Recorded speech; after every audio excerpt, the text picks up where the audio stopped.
wa yubadiru, dan menyegera oleh siman marah man yang telah lalu muslim kalah balik akhir dengan sembahyang yang luput sembahyang katingai hal kadang segera kata wajib.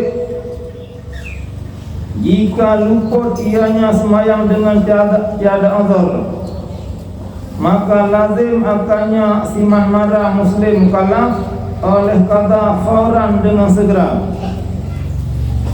Berkata Syekhuna Ahmad bin Hajar rahimahullahu ta'ala, waladhi, dan jumlah aladhi yang zahir ianya aladhi itu bahwa sungguhnya hawasyan lazim akannya urung yang tinggal semayang oleh menggunakan seluruh zamannya waktunya untuk qada sembahyang, ma'ada selain barang yang berhajat ianya seorang pergi menggunakannya barang pada barang yang tidak boleh tidak perginya seorang padanya barang.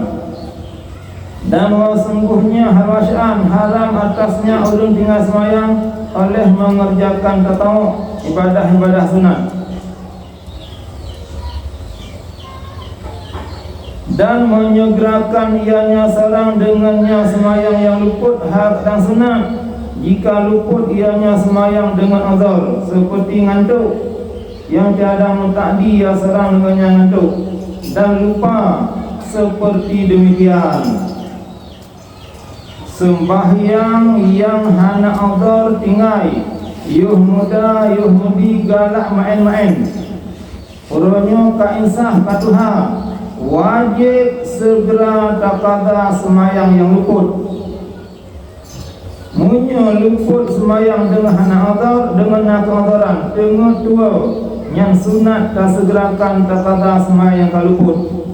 Kuna Syekhuna Ibnu Hajar Gutanya yang ka tinggal semayang harum tak pakai wateh holain yang kan untuk kada semayang kecuali wateh-wateh yang hajirhan 20 kut jium dia pakai malam untuk 5 jium yang lebih daripada 5 jium wajib kada semayang.